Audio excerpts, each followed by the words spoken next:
Bonjour à tous et bienvenue à ce nouveau webinaire organisé par Happy User. Je vous souhaite bienvenue à tous. On va laisser les participants arriver et s'installer tranquillement. On va rappeler un petit peu le fonctionnement de ces webinaires. Je ne sais pas si vous avez l'habitude, mais sur la droite, vous avez un canal dédié au chat. N'hésitez pas à l'utiliser pour nous dire bonjour. Et puis en fil de webinaire, n'hésitez pas à l'utiliser pour poser vos questions. On les gardera en mémoire et on tâchera en fin de webinaire de trouver un moment pour répondre à ces questions. Donc aujourd'hui, on va parler d'environnement et d'impact environnemental de vos sites web. Pour ce faire, nous avons invité Resilio pour parler de ce sujet, qu'ils connaissent sur le bout des doigts. Donc, on a le plaisir d'accueillir Louise et Amaël, donc, qui vont nous aider à traiter ce sujet. Bonjour, je vais peut-être vous laisser vous présenter. Oui, bonjour, bonjour à tous et à toutes. Donc, je suis Louise Aubé et donc avec Amaël, on travaille chez Resilio. Donc, on travaille sur la thématique du numérique responsable. Et donc, qu'est-ce que c'est concrètement? C'est voilà, tout ce qui va graviter et tourner autour du numérique et de ses impacts environnementaux, que ce soit de l'évaluation de ces impacts-là, de l'accompagnement justement dans la réduction, et puis tous les outils qui peuvent tourner autour. Et donc moi, plus particulièrement, je suis responsable de toutes les activités de recherche et développement au sein de Resilio, donc notamment sur de nouvelles bases de données ou de nouveaux outils qu'on utilise pour nos évaluations. Amaël. Bonjour à toutes et à tous, Amaël. Donc moi j'ai la chance de piloter cette entreprise et de travailler très souvent aux côtés de Louise sur les sujets de R&D. Voilà. Bienvenue à vous. Côté cadran, l'éditeur de la solution Happy User, à mes côtés, moi étant responsable marketing, je vais animer ce webinaire. J'ai la chance d'avoir Philippe, le CTO. Je ne sais pas si tu veux te présenter un petit peu. Oui, bonjour, donc Philippe Barrette, je suis responsable technique d'Happy User. Donc, il y a une solution qui permet de mesurer l'expérience digitale vis-à-vis des performances web, donc des temps de chargement. Et on a trouvé qu'il y avait des synergies très importantes entre notre produit et l'impact environnemental des sites, d'où ce webinaire. Merci. Donc, au programme aujourd'hui, on va d'abord faire un état des lieux et de l'impact environnemental du numérique, donc en dressant rapidement en fait le paysage, un état des lieux et puis voir un peu les perspectives pour ensuite rentrer un petit peu plus dans le détail et parler d'éco-conception web en définissant ce concept, en essayant de voir un peu ce qui se passait en termes de bonnes pratiques avec dans une optique de trouver un moyen de conjuguer performance technique, économique et écologique. Et pour ensuite, là, encore rentrer un peu plus dans le détail et pouvoir, au niveau de la mesure de cet impact environnemental, pourquoi il fallait s'en occuper et comment il fallait le faire. Et pour finir, on aura un aperçu, on commencera à dessiner ce pourquoi, en fait, on organise ce webinaire pour présenter un petit peu le fruit de notre travail sur la question. Et on terminera donc avec une session de questions-réponses. Donc c'est parti pour cette première partie dédiée un peu à la découverte des enjeux et l'état des lieux de l'impact environnemental du numérique. Avec déjà un premier principe, c'est que quand on parle d'impact environnemental, ça ne veut pas seulement parler de CO2, mais on parle de multiples impacts. Louise, si tu veux, peut commenter ce premier constat. Oui, l'idée, effectivement, c'est que le CO2 en général, les gaz à effet de serre, c'est voilà, quelque chose qui est largement maintenant connu du grand public. Donc ça, on va dire, on le sait, que le numérique va générer des impacts à ce niveau-là. Mais ce qui est moins connu, c'est qu'il y a toute une palette d'autres impacts environnementaux qui vont être moins connus, mais tout aussi importants. Notamment, par exemple, il y a l'utilisation de minéraux et de métaux pour la fabrication de tous ces appareils qui vont en demander énormément. Et ces ressources sont en quantité finie dans la croûte terrestre, et donc ça va poser des problèmes. Alors à la fois des problèmes au niveau de l'épuisement, et aussi des problèmes au terme de la pollution, par exemple, que ça va générer au niveau de l'extraction. Donc là, on va pouvoir à ce moment-là observer malheureusement des impacts sur la biodiversité, ou même sur nous avec la pollution de l'air, par exemple. Sans vous assommer de chiffres, etc., il y a aussi, on a rassemblé un certain nombre d'informations. En gros, pour dire que le numérique n'y coûte pas, a un impact sur l'environnement, qu'il est notable, qu'il est significatif, et qu'il est en forte progression. Là aussi, Louise, si tu veux apporter quelques précisions.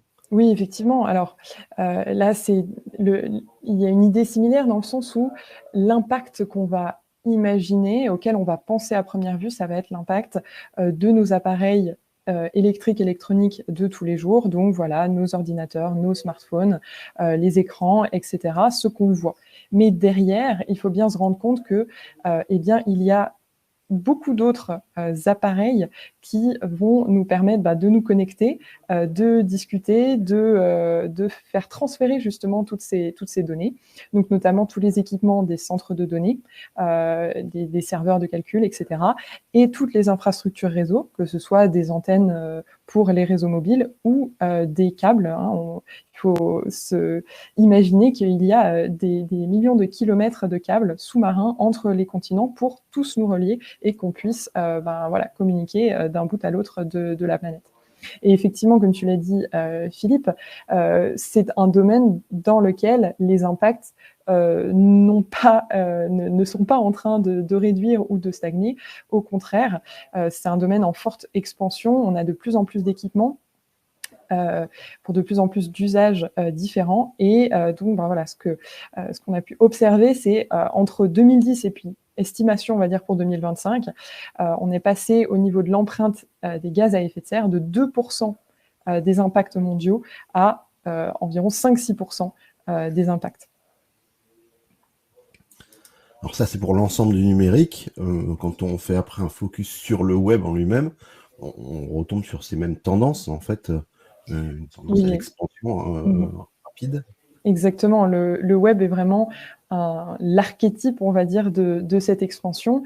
On a notamment l'usage de tous les objets connectés. On pense à l'Internet des objets, l'IoT, qui est en ce moment en forte croissance. On voit la création de plus en plus de nouveaux objets connectés et qui sont fabriqués à de plus en plus d'exemplaires, ce qui va effectivement augmenter les impacts environnementaux liés au web, à Internet.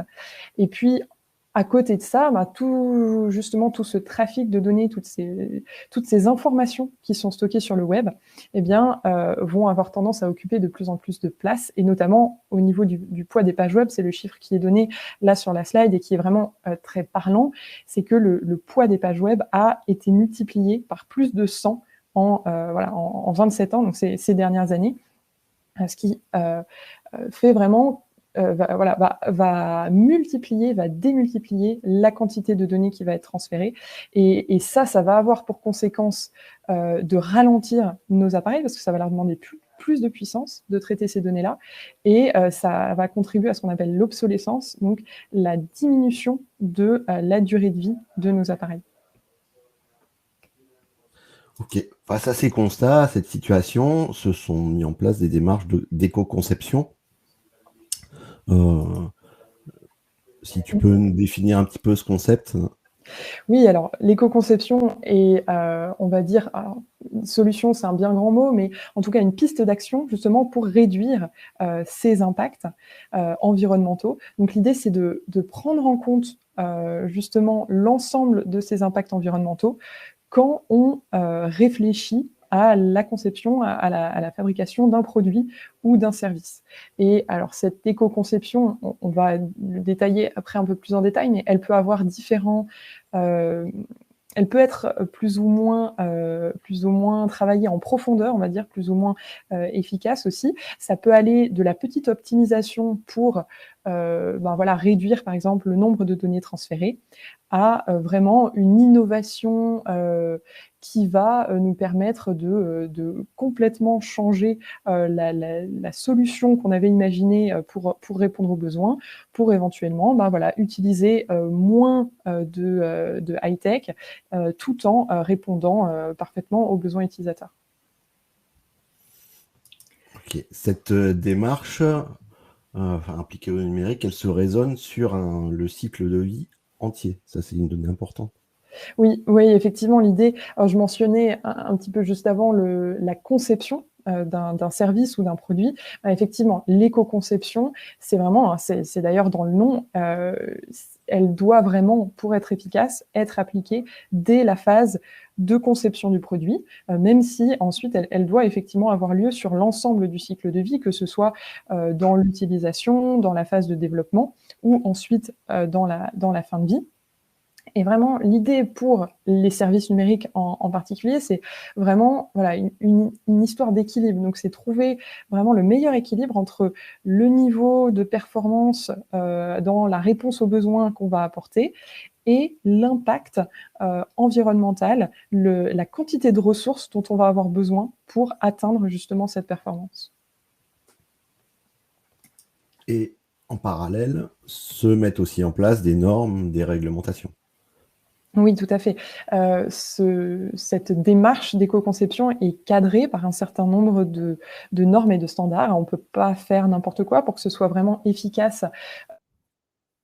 Ces guides. Et donc, au niveau mondial, on a notamment voilà, des normes ISO. Donc, je pense que beaucoup ici ont déjà entendu parler, peut-être dans d'autres domaines. Et bien, dans le domaine de la mesure d'impact environnemental et plus précisément de l'éco-conception, eh bien, on a des normes ISO qui vont donner les grandes lignes. Et puis, peut-être un peu plus proche de chez nous, et notamment en France, la promulgation de la loi Rennes, en 2021, donc la loi Rennes sur la réduction de l'impact environnemental du numérique. Et pourquoi elle est importante? Eh bien déjà parce que c'est la première loi qui vise spécifiquement les impacts environnementaux du numérique au monde, et elle dresse justement un cadre déjà à respecter, dont l'éco-conception fait partie, et qui vise en tout cas à pousser au maximum la prise en compte de l'éco-conception dans la création de services numériques. Et la perspective d'une réglementation européenne. Oui. Oui, tout à fait. On en parlera un petit peu plus loin dans le webinaire. On vous la présentera. Effectivement, cette loi se place dans le prolongement d'une réglementation européenne qui s'appelle la réglementation PEF ou PEF, qui vise justement à réguler un petit peu plus précisément la communication environnementale. Donc, voilà, en tant que fournisseur, comment est-ce qu'on à ses clients sur l'impact de ces services ou de ces produits. Ok. Maintenant, on va proposer un petit peu de faire un focus sur les bonnes pratiques en matière d'éco-conception de sites web, qui sont sur plusieurs niveaux, avec un premier niveau transversal. Donc, oui, alors effectivement, l'idée, c'est très bien d'avoir des bonnes pratiques qui sont mises en place dans les équipes techniques, dans la conception, par exemple, des services et des produits. Mais ce qui est également capital, c'est d'avoir une démarche, donc comme le présente Philippe, transverse, avec notamment voilà, une personne qui va être responsable Green IT et chargée justement de piloter toutes les actions qui vont être faites dans ce domaine-là et pour avoir justement une stratégie en fait cohérente et pérenne. Et donc ça va permettre justement de mesurer dans le temps les efforts et les impacts qui vont être faits à ce niveau-là. Donc effectivement, c'est extrêmement important d'avoir une stratégie au niveau du Green IT, donc du numérique responsable. Et pour pouvoir aussi s'aligner aussi avec les stratégies RSE, en fait, ou les engagements RSE des entreprises. Avoir les À côté de ces étapes, enfin, ces bonnes pratiques transversales, il y a après des bonnes pratiques plus métiers. Là, on va pas vous faire l'inventaire. Chez Resilio, il y a 115 bonnes pratiques, et étape par étape. Là, on vous propose juste un aperçu de quelques-unes de ces bonnes pratiques, à démarrer par la phase de conception. Tout à fait, oui. Donc là, la couverture du guide, effectivement, là, qui est donné, le référentiel des 115 bonnes pratiques d'éco-conception web. Alors, on va évidemment pas passer au-delà des 115, mais c'est déjà pour donner l'idée que voilà, il y en a beaucoup et qui vont concerner les différentes étapes du cycle de vie. L'idée là, c'est simplement de vous donner un petit aperçu de ce à quoi ça pourrait ressembler, ces bonnes pratiques, et comment ensuite les mettre en place. Donc, au moment de la phase de conception, ce qui va être capital, c'est vraiment de bien cadrer le besoin auquel on répond, afin de ne pas se perdre dans la création et dans la réponse aux besoins avec des fonctionnalités qui ne sont pas essentielles, qui vont alourdir, ralentir le service et effectivement, du coup, in fine, augmenter ses impacts environnementaux. Donc vraiment, il va y avoir cette phase de cadrage qui va être extrêmement importante. Et pour les sites web, par exemple, on pense l'exemple le plus évident, ça va être effectivement d'optimiser le parcours utilisateur afin que l'utilisation du site soit la plus agréable et la plus fluide possible, et d'éviter à l'utilisateur de rester coincé à explorer le site pour trouver la réponse à ces questions, parce que cette augmentation du temps passé sur le service va augmenter ensuite par exemple la quantité d'énergie consommée par le terminal de cet utilisateur. Donc il y a vraiment un travail on va dire transverse entre les différentes équipes à avoir au moment de la conception pour partir sur de bonnes bases. Okay. On va aller à un autre bout, ou une autre séquence. Au niveau de l'hébergement, il y a aussi des bonnes pratiques à respecter. Oui, tout à fait. Alors là, complètement sujet, on va dire, complètement différent, non, vu que c'est toujours lié à ce service numérique, mais à un autre bout du cycle de vie. Effectivement, souvent, pour des sites web qui vont être hébergés chez un prestataire externe, et donc là, on pourrait se dire, j'ai moins la main sur les impacts environnementaux et ce que je peux faire pour améliorer mon empreinte. Mais en réalité, si, il y a énormément de critères sur lesquels on peut se baser pour choisir un hébergeur, par exemple, plutôt qu'un autre, qu'on va considérer comme plus éco-responsable. Et donc, qu'est-ce que ça veut dire ? Ça veut dire notamment qu'il va y avoir, que chez cet hébergeur, il va y avoir une politique définie et appliquée de manière stricte sur la durée de vie des équipements. Donc, est-ce que cet hébergeur va essayer d'allonger au maximum la durée de vie de ces équipements, et ensuite, une fois que ces équipements seront arrivés en fin de vie, qu'est-ce qu'ils vont devenir, quelle va être leur gestion, est-ce que de ces déchets, est-ce qu'ils vont être simplement mis en décharge, est-ce qu'ils vont être recyclés, etc. Donc là, il y a plusieurs critères qui peuvent être pris en compte. Et au niveau là plutôt tout ce qui va être énergétique, la consommation énergétique, il y a aussi des critères qui peuvent vous aider, notamment le fait de privilégier des hébergeurs qui vont utiliser des énergies à plus faible impact environnementaux, donc avec un mix électrique plus décarboné, avec du renouvelable par exemple, et également le fait d'optimiser l'efficience énergétique du data center. Donc là, on pense, alors peut-être que certains qui sont plus techniques vont connaître cet indicateur donc, qui est le PUE, le Power Usage Effectiveness, qui va permettre justement de mesurer et de connaître quelle est l'efficacité énergétique du data center. Donc plus le PUE va être proche de 1, plus il va être faible, plus le data center sera efficace. Et donc vous pouvez comparer justement les hébergeurs avec ce critère-là également. Ok, merci Louise pour toutes ces informations. Maintenant, je vais demander à Philippe un peu nous expliquer pourquoi Happy User, qui est un service de monitoring de la performance web, s'intéresse au domaine de l'éco-conception et de la réduction de l'impact environnemental des sites web. Va nous expliquer ça, en fait.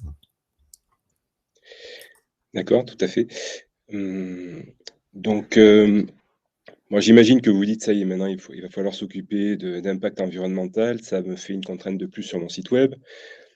Alors, il faut déjà que je gère, que j'optimise mon référencement. Ensuite, il faut que j'optimise, que je fasse une UX irréprochable, que je travaille sur mon parcours client. On me dit également que les temps de chargement ont un impact très important sur les taux de conversion. Et maintenant, il va falloir que je m'occupe de l'écologie. Donc, ça fait beaucoup, là, en tant que responsable marketing digital ou communication digitale ou webmaster. Et on se dit, ça me fait une contrainte de plus. Nous, ce qu'on pense, c'est qu'on peut transformer cette contrainte apparente en opportunité de développement. Mais la première raison, c'est effectivement, il y a énormément de synergie entre l'optimisation de la performance web et l'éco-conception. Comme Louise l'a expliqué, les bonnes pratiques d'éco-conception, on les retrouve dans la web perf. C'est les mêmes pratiques. Si vous allez alléger vos pages, elles vont être rendues plus rapidement. Si vous allégez vos nombres de requests, vos images, tout ça, ça va dans le même sens. Et donc, ça ne va pas forcément être un travail supplémentaire d'être un petit peu plus vertueux au niveau de l'environnement. Et également, l'opportunité de développement. Philippe, si tu peux passer. Oui. Voilà. Voilà. Les opportunités, la première, évidemment, c'est pour la planète. Je pense qu'on peut faire un petit effort sans retourner à l'âge de pierre en faisant un site un peu plus sobre, mais également pour le business. Pourquoi? Vous allez améliorer votre image de marque au niveau green, évidemment, si vous faites un petit peu plus attention à votre site web. Et également, vous allez pouvoir répondre aux attentes du public à 2 produits équivalents ou 2 sites équivalents. Plus ça va, plus effectivement les consommateurs vont se diriger vers des produits plus vertueux. Et donc, si vous avez fait cette démarche, vous allez vous y retrouver au niveau conversion et vente. Optimisation des coûts et investissements, effectivement, Louise l'a bien expliqué. Si vous vous êtes posé les questions, quelles sont les performances techniques que je souhaite atteindre? Est-ce que j'ai vraiment besoin du tout dernier serveur pour les atteindre, ou est-ce que je peux finalement me contenter d'un serveur peut-être un peu plus ancien, mutualisé? Forcément, vous n'allez pas avoir les mêmes coûts d'achat ou d'abonnement d'hébergement. Et donc, vous allez pouvoir optimiser vos coûts. Durabilité du développement, c'est pareil. Si vous avez un site un peu plus simple, vous allez avoir vos développements qui seront plus pérennes dans le temps. Également, concevoir un site de manière avec un impact environnemental plus faible, ça peut être gagnant. Si on prend l'exemple de Google et Yahoo, je ne sais pas si vous vous souvenez donc du site du moteur de recherche Yahoo. Effectivement, quand on y arrive, il y a plein d'images, plein de liens, on ne sait plus trop où regarder. Et Google, qui a vraiment éco-conçu son moteur de recherche avec une page blanche, une barre de recherche Et OK, j'y vais. Et finalement, on sait très bien qui a gagné et ils avaient fait ça dans un but d'optimiser les performances. Mais effectivement, c'est un site éco-conçu qui était plus efficace parce que les gens venaient pour une recherche et pas forcément pour autre chose. Et également, si vous êtes en refonte sur 2023 ou 2024, c'est très intéressant de commencer à réfléchir sur éco-concevoir votre site parce que vous allez tout de suite avoir un site mieux noté sur les prochaines années et donc qui va vous permettre de passer les 3-4 prochaines années dans des bonnes conditions. Pour répondre à la question de Philippe aussi, pourquoi Happy User s'intéresse à l'éco-conception, en plus donc toutes ces synergies. Aujourd'hui, Happy User collecte en fait tout un tas de données des internautes, notamment les localisations, les terminaux pour se connecter, les temps de connexion, au niveau infrastructure également, les infrastructures de nos clients. Et donc, on est capable on a à peu près toutes les infos pour faire des mesures d'empreinte environnementale. Donc, c'est tout naturellement qu'on travaille sur ce sujet. Avec pour objectif global, d'arriver à mettre à disposition de nos clients des informations pour que leur site web puisse conjuguer de manière optimale les performances techniques, économiques et écologiques. Voilà, j'ai bien résumé.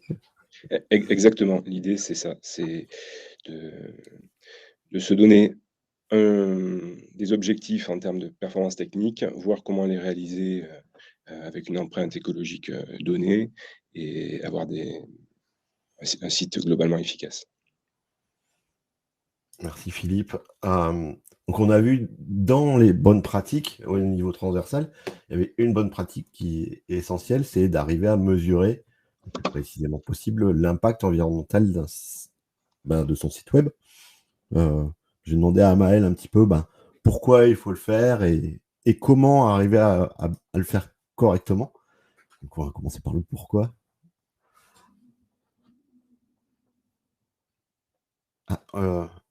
On ne t'entend pas, Amal. Je ne sais pas si... Là, c'est bon. Comme le disait Philippe, il y a plusieurs bonnes raisons. La première, c'est celle qu'il vient d'évoquer, c'est celle des performances. Donc, que ce soit au niveau technique, mais aussi au niveau fonctionnel, performance technique, vitesse de chargement, et cetera, fluidité, avoir des pages qui sont plus légères et qui se chargent beaucoup plus vite, mais aussi au niveau business, en fait, au niveau fonctionnel. Si mon éco-conception est bien faite, je me suis concentré sur le besoin et la volonté de l'utilisateur. Donc, pour un site d'e-commerce qui doit permettre d'acheter des paires de chaussures, mon utilisateur peut rapidement et facilement acheter sa paire de chaussures, ce qui veut dire que mon taux de conversion est beaucoup plus élevé et que donc du point de vue du business et de l'intérêt du site, on a des performances qui sont bien plus élevées. Durabilité du développement de l'autre côté, durabilité sur 2 choses. La première, on va avoir un code qui est plus léger, on va avoir un site qui est plus facile à maintenir, qui s'adapte plus facilement. Donc on va recouper sur pas mal de bonnes pratiques techniques. Et puis durabilité dans le temps, c'est-à-dire que et ça s'enchaîne avec le 3e point qui est la réglementation. La réglementation évolue, elle entre en force progressivement. Donc aujourd'hui, ce sont les opérateurs télécoms qui doivent rapporter à tout un chacun, la consommation, les émissions de CO2 liées à la consommation de données et puis à l'utilisation d'internet. Et puis pas par pas, aujourd'hui, ce sont quasiment tous les sites du CAC 40 qui sont scrutés et au fur et à mesure, on avance dans ce sens-là. Donc la réglementation s'installe, durabilité du développement. Si dès aujourd'hui, on se met à évaluer l'empreinte de son site web de manière conforme à la réglementation, on s'évite et on s'épargne un développement futur qui va très prochainement arriver. Okay. Sur le comment mesurer, il y a plusieurs niveaux à prévoir. Oui, il y a en fait 2 grands niveaux de granularité. Le premier, c'est le macro et le deuxième, c'est le micro. Alors macro, ça veut dire quoi? Macro, c'est se poser la question, mon site web dans son ensemble, combien est-ce qu'il pollue? Combien est-ce qu'il coûte à l'environnement? C'est ça la question qu'on se pose. Donc là, on va regarder l'ensemble du site web et des activités sur une année, généralement, dans le but d'un reporting, plutôt du reporting RSE. On va vouloir savoir qu'est-ce qui coûte à l'environnement sur une année, mais on va pas vraiment aller dans le détail de chaque utilisateur, de chaque page. On a vraiment une vue globale et macro. Ensuite, il y a cette deuxième vue micro qui complète la première. Pourquoi elle la complète? Puisque là, on va regarder ce qui se passe pour un type d'utilisateur. La question qu'on va poser, c'est pour que mon utilisateur X, qui est tel persona, puisse acheter sa paire de chaussures sur mon site web, qu'est-ce qu'il lui faut et puis qu'est-ce que ça coûte. Si mon utilisateur Y veut acheter un sac à main et puis mon troisième utilisateur veut simplement passer à travers le catalogue, qu'est-ce que ça coûte? Et donc là, on va regarder par tranche, par page, par utilisateur, par ensemble, par expérience utilisateur, pardon. Et à ce moment-là, on va être plus sur la fonction. Donc à quoi ça va servir? Ça va servir à prendre des décisions opérationnelles pour regarder qu'est-ce qu'on allège et puis qu'est-ce qu'on fait. Je veux absolument que mes utilisateurs puissent acheter une paire de chaussures avec un moindre coût environnemental et une performance améliorée. Ce que je fais, c'est que je vais travailler sur cette unité fonctionnelle, comme on appelle, sur cette fonction acheter et puis commander une paire de chaussures en ligne, et je vais travailler dessus. Donc on a vraiment ces deux vues-là. Et puis pour chacune des deux, on retrouvera la même chose. 3 tiers. Pourquoi? Parce que l'empreinte de votre site web, ça paraît bête à dire, mais elle démarre dans votre main ou sur votre bureau avec un téléphone ou un laptop ou bien un ordinateur. C'est ce qu'on appelle le terminal utilisateur. Sans terminal utilisateur, le site web ne sert à rien, donc il faut l'inclure dans l'analyse de l'empreinte environnementale. On a besoin absolument d'avoir ce téléphone pour consulter le site web. Ensuite, on a le réseau. C'est tout simple, votre ordinateur va communiquer avec un centre de données qui est au bout de la chaîne, via le réseau et Internet, et puis au bout, le centre de données qui héberge votre site web. De l'autre côté, le centre de données va répondre, le serveur va répondre, repasser par le réseau, revenir à l'utilisateur, et ce sont donc ces 3 tiers qu'on va prendre en compte dans le calcul de l'empreinte environnementale, puisque si on enlevait l'un des 3, le site web serait simplement inutilisable. OK. On va retrouver aussi là une notion qu'on a évoquée, c'est que, cette mesure, elle doit se faire sur, le cycle de vie dans sa globalité. Exactement. Ce qu'on veut, c'est être exhaustif et puis avoir vraiment tous les éléments importants en tête. Donc on va regarder sur l'ensemble du cycle de vie du produit et de ses composants. Ici, le produit, c'est le site web. Donc on va regarder la conception du site web, son utilisation. Son utilisation, c'est ces 3 tiers, sans en oublier un. Et puis on va aussi regarder le cycle de vie de chacun des tiers. Donc quand on va travailler avec un laptop, on va pas seulement prendre en compte l'électricité et puis l'empreinte carbone liée à l'électricité qui est utilisée, on va aussi regarder tout ce qui va autour. Donc quand on a fabriqué le laptop, quand on l'a transporté, quand on l'utilise, et puis quand on le mettra au rebut. On veut vraiment avoir l'ensemble du cycle de vie. Ensuite, on va pas se limiter à l'empreinte carbone, mais on va faire du multicritère. On va regarder aussi l'utilisation sur l'eau, la consommation de ressources fossiles, de minerais, de métaux, etc. Il y en a plein. Et pourquoi on fait ça? Parce qu'on veut rester conforme aux normes de l'Union européenne, les normes qu'on appelle PEF. Donc on veut rester dans une approche qui est normée, et c'est donc de l'analyse multicritère qu'on va faire. Voilà, et la dernière chose, c'est qu'on cette analyse multicritère, elle va travailler sur une unité fonctionnelle. Donc une unité fonctionnelle, c'est à quoi sert mon site web, et c'est sur celle-là qu'on va répartir les impacts. La méthode que vous avez sous les yeux, c'est celle qui est recommandée par l'Union européenne, qu'on appelle Product Environmental Footprint, ou empreinte environnementale des produits, et qui doit permettre de faire de l'affichage environnemental et des allégations environnementales. Alors affichage environnemental, allégation environnementale, ça veut dire quoi? C'est des choses que vous voyez tous les jours. Affichage environnemental, par exemple, c'est ces petits A, B, C, D, E que vous avez pour les voitures ou pour les frigos, par exemple. Alors, en l'occurrence, c'est l'affichage énergétique en général, mais ce sont des classes d'affichage environnemental. Et puis les allégations environnementales, c'est le simple fait de dire qu'on est neutre en carbone, meilleur que le voisin, plus green, moins green.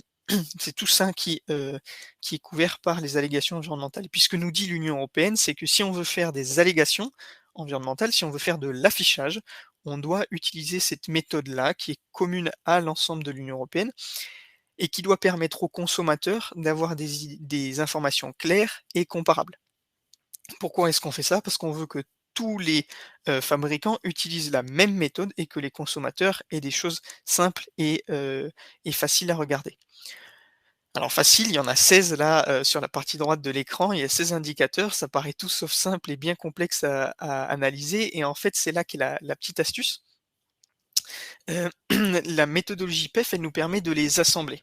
Elle nous dit ce qui est plus grave entre émettre 1 kg de CO2 et puis consommer 1 m3 d'eau, et puis pareil pour chacun des 16 éléments et donc elle va nous permettre de calculer un score.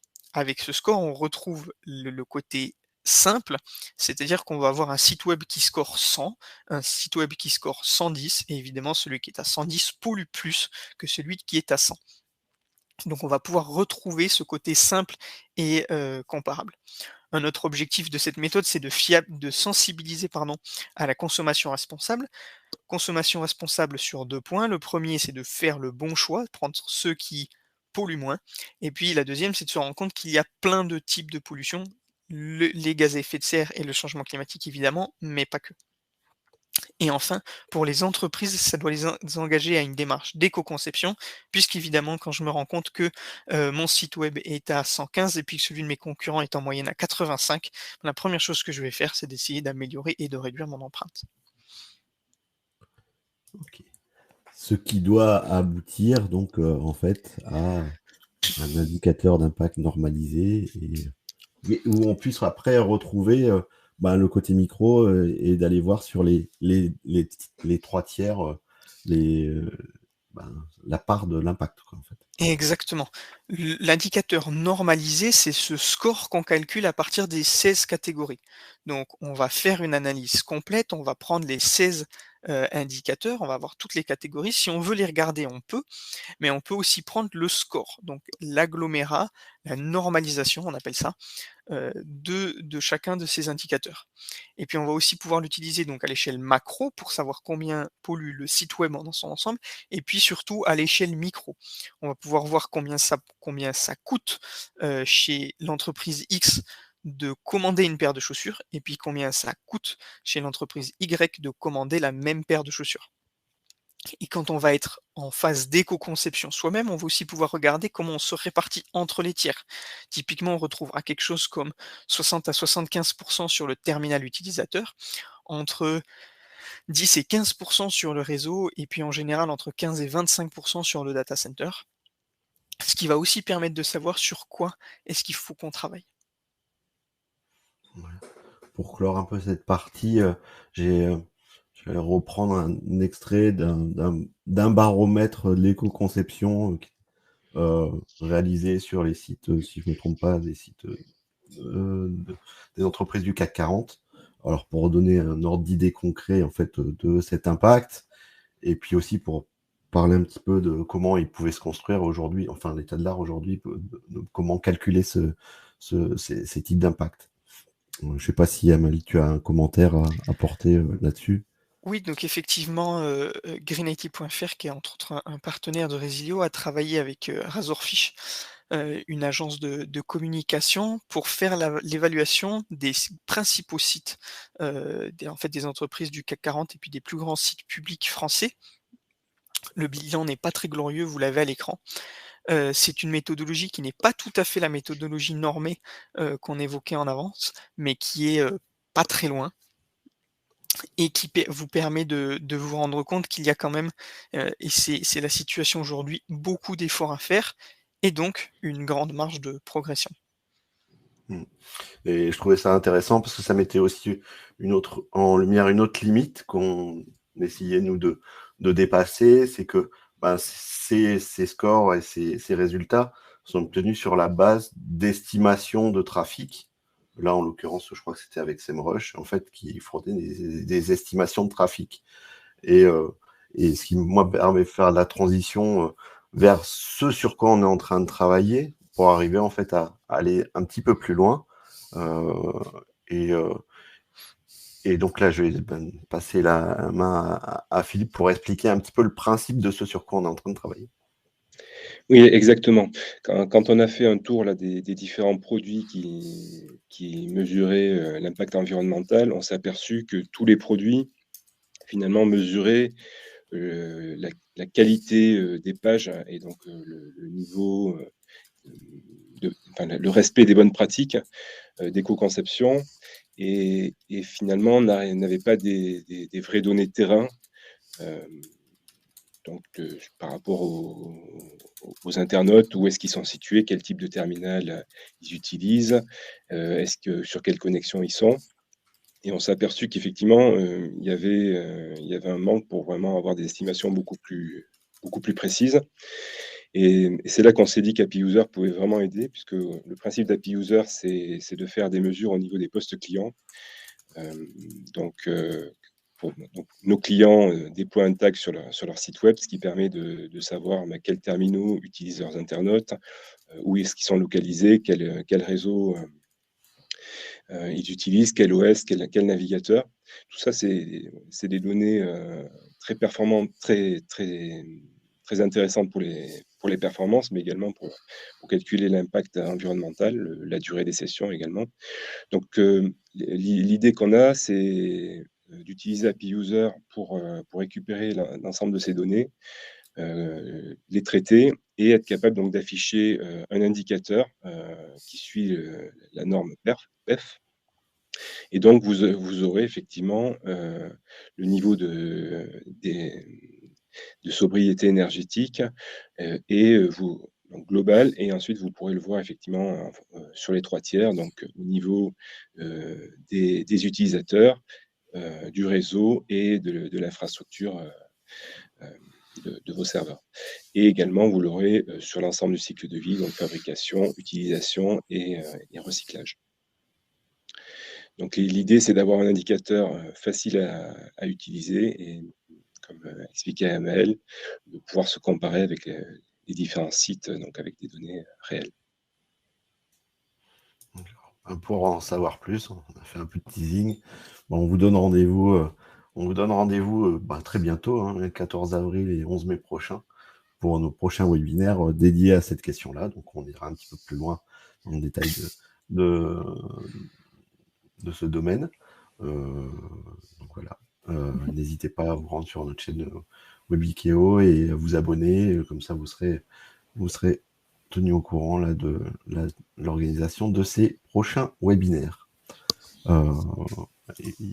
Merci à vous tous pour votre participation. On va peut-être regarder, j'ai pas regardé si entre-temps il y avait eu des questions. S'il n'y en a pas, n'hésitez pas, c'est le moment à les placer dans le chat. Oui, il y a eu quelques questions, effectivement. Il y en a au moins une. Il y en a au moins une. Vas-y, Maël, si tu. Oui, donc effectivement, le PEF est déjà appliqué et applicable. Ce qu'il faut comprendre, c'est que c'est la méthodologie de l'Union européenne pour l'ensemble des produits et des services. Donc, que ce soit pour une table, une voiture ou un ordinateur. On dispose de fiches techniques qui indiquent pour chacun des produits comment faire l'évaluation. Et c'est une méthodologie qui en est à sa 3e version aujourd'hui, très exactement la version 3.1, donc qui est plus que rodée. Ce qui est un petit peu nouveau, c'est dans le secteur du numérique, où effectivement là c'est assez récent. Et aujourd'hui, c'est effectivement ce qu'on a fait avec API User, d'intégrer cette méthodologie pour les sites web. Ce qu'il faut savoir, c'est que chez Resilio, nous on fait ça à plus grande échelle pour des data centers par exemple, ou bien pour des systèmes d'information à l'échelle de l'ensemble de l'entreprise, et on utilise le même type de méthodologie. Donc aujourd'hui, oui, c'est une méthode qui s'emploie. Il existe toute la documentation possible, et puis l'ADEME en France travaille beaucoup sur le développement pour des nouveaux types de services.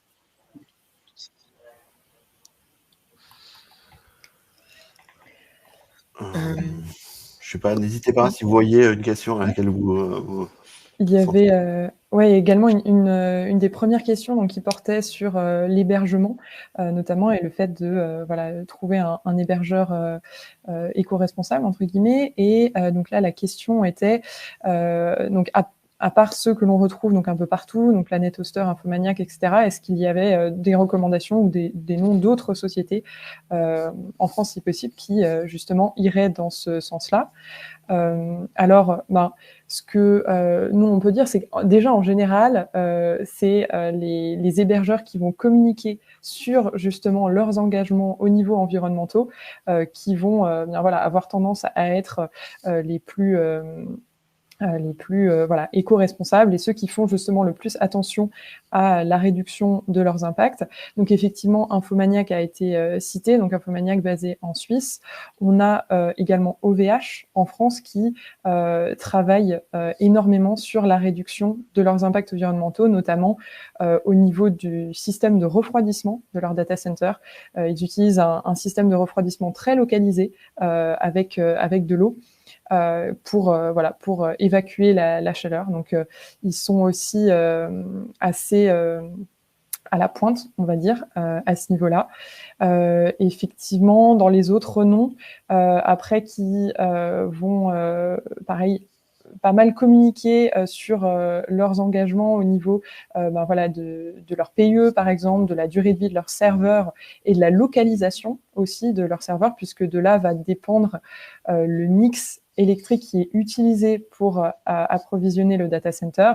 Donc en plus de Planet Hoster, je citerai peut-être Scaleway, voilà, qui notamment, en tout cas, au cours de nos recherches, nous avions vu que voilà, ils communiquent sur l'allongement de la durée de vie de leur serveur, et puis ils localisent leurs serveurs dans des pays, voilà, qui ont un mix électrique qui est plutôt décarboné.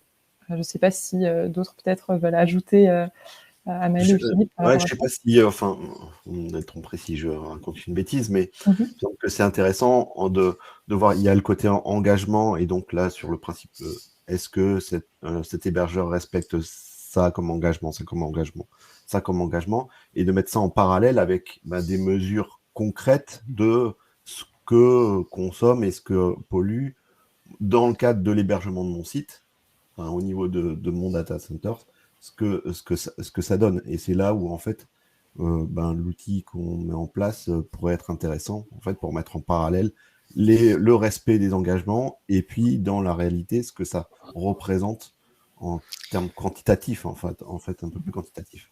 Oui, et j'aurais tendance à ajouter là-dessus que le petit graphe qu'on avait tout à l'heure qui rappelait qu'à peu près 60 à 75% de l'empreinte est du côté du terminal utilisateur. Donc ça veut dire quoi? Ça veut dire que c'est sur le temps passé par l'utilisateur, sur le type d'écran qu'il est obligé d'avoir, les dernières technologies pardon, de smartphone qu'il est obligé d'avoir pour accéder à notre site web. C'est plutôt là que se situe l'empreinte plutôt que chez l'hébergeur.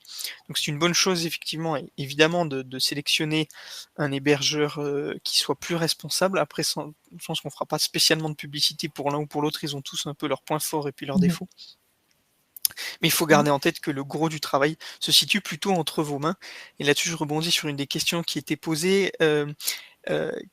Qu'est-ce que la conception d'un produit, d'un site passe aussi par la sélection des outils? Oui, effectivement, des outils et des technologies. À ce compte-là, qu'est-ce qu'on pense de ChatGPT, entre autres?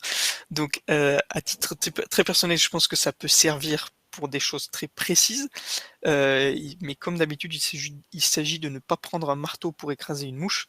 Il y a très souvent beaucoup d'autres alternatives bien plus frugales et bien plus simples, et par ailleurs, bien moins qui vous coûteront probablement bien moins cher. Donc je pense que c'est à garder en tête. Par contre, effectivement, ce qu'on appelle éco-conception, c'est bien de la conception, donc c'est en amont de la production et de la mise en service du site que se fait le travail. Après, quand on l'a ou quand on est dans le cadre d'une refonte, c'est l'occasion parfaite, pour s'y attaquer, mais c'est bien en amont qu'il faut le plus, travailler sur ce sujet.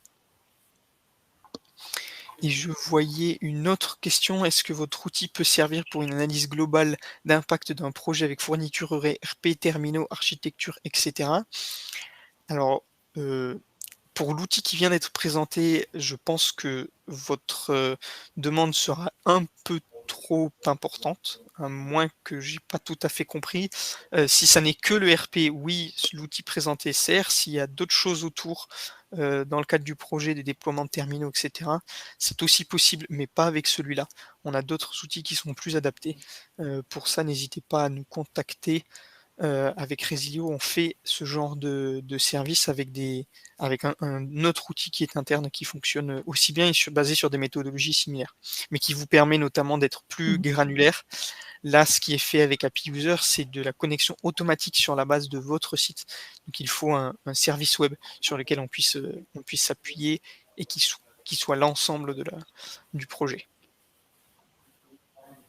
Philippe, tu as des précisions là-dessus, en fait, ou une autre apporter?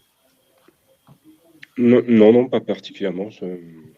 Nous, le focus qu'on met, c'est effectivement l'analyse de l'empreinte écologique de nos sites web, donc l'ensemble de la partie web. Ok. Je ne sais pas du coup s'il y avait eu d'autres questions ou si on avait couvert l'essentiel des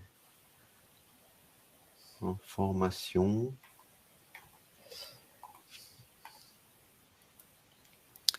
Fait un dernier tour dans le chat, mais globalement, donc si vous avez des dernières questions, effectivement, c'est le moment. On a quelques participants qui ont mis des références ou des liens, effectivement, n'hésitez pas à les voir aussi.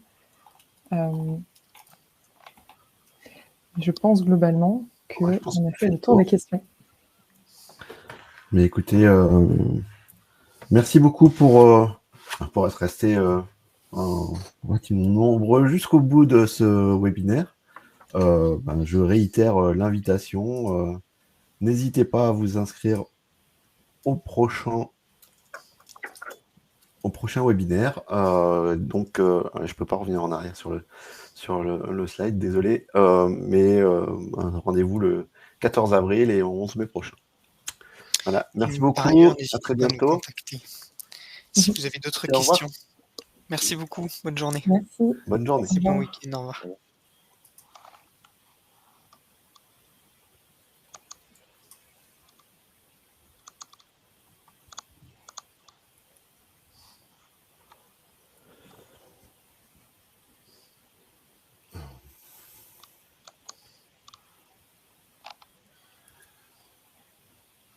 Normalement, j'ai le timer qui s'est arrêté, mais j'ai pas de. Donc ça devrait s'être arrêté. Mais...